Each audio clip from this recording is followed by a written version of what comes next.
একাষে যিসকল দোকানী বিভিন্ন ধৰণৰ দোকান ইয়াতে বহাই আছে, আমি তেওঁলোকক অনুৰোধ জনাইছোঁ যে ইয়াতে চাফ চাফাই আৰু নিৰ্মাণ কাৰ্য আৰম্ভ কৰাৰ বাবে এই ঠাইখিনি খালী কৰাৰ প্ৰয়োজন হৈ পৰিছে। গতিকে আমি আপোনালোকক বিনম্ৰভাৱে অনুৰোধ জনাইছোঁ, আপোনালোকে আপোনালোকৰ সামগ্ৰীসমূহ ইয়াৰ পৰা আঁতৰাই লৈ যাওক।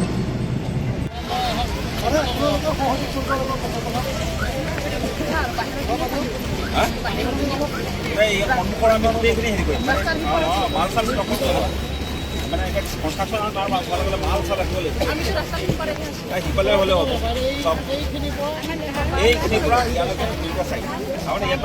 চব পেলাব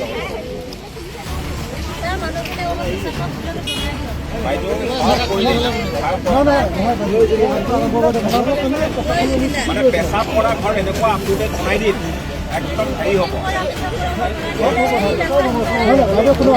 আমি কাম কৰা যদি আমি সুবিধাটো নিদিওঁ, জেগাটো যদি নিদিওঁ, জেগাটো আমি খালী কৰিব লাগিব।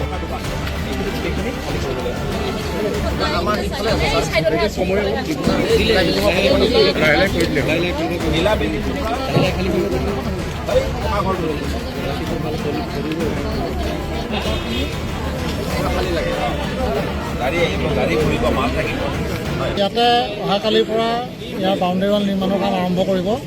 গতিকে তাৰ কাৰণে কামখিনি সুবিধা কৰিবৰ কাৰণে যিহেতু ইয়াৰ মাজত বহুত দোকান দি আছিলে ৰাইজে, দোকানখিনি আমি ৰাইজক অনুৰোধ জনাইছোঁ তেওঁলোকে গুচাই দিবলৈ, যাতে কাম কৰিবলৈ সুবিধা হয়।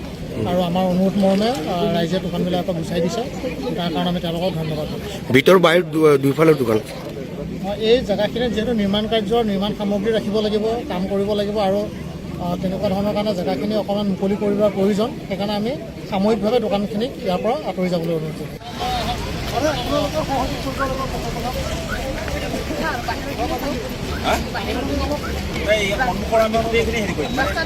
মাল চাল মানে কনষ্ট্ৰাকশ্যন তাৰ মাল চাল ৰাখিব লাগিব, সিফালে হ'লে হ'ব। চব এইখিনিৰ পৰা ইয়ালৈকে দুইটা চাইড, তাৰমানে ইয়াত মানে মাল চাল চব পেলাব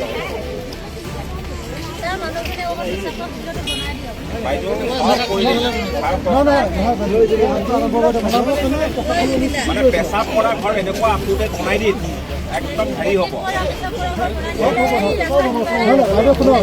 আমি কাম কৰা যদি আমি সুবিধাটো নিদিওঁ, জেগাটো যদি নিদিওঁ, জেগাটো আমি খালী কৰিব লাগিব।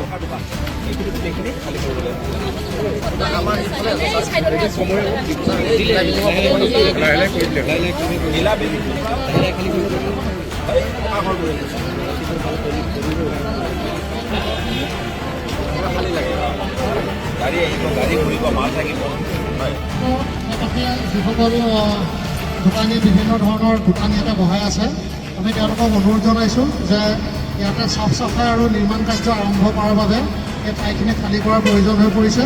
গতিকে আমি আপোনালোকক বিনম্ৰভাৱে অনুৰোধ জনাইছোঁ, আপোনালোকে আপোনালোকৰ সামগ্ৰীসমূহ ইয়াৰ পৰা আঁতৰাই লৈ যাওক।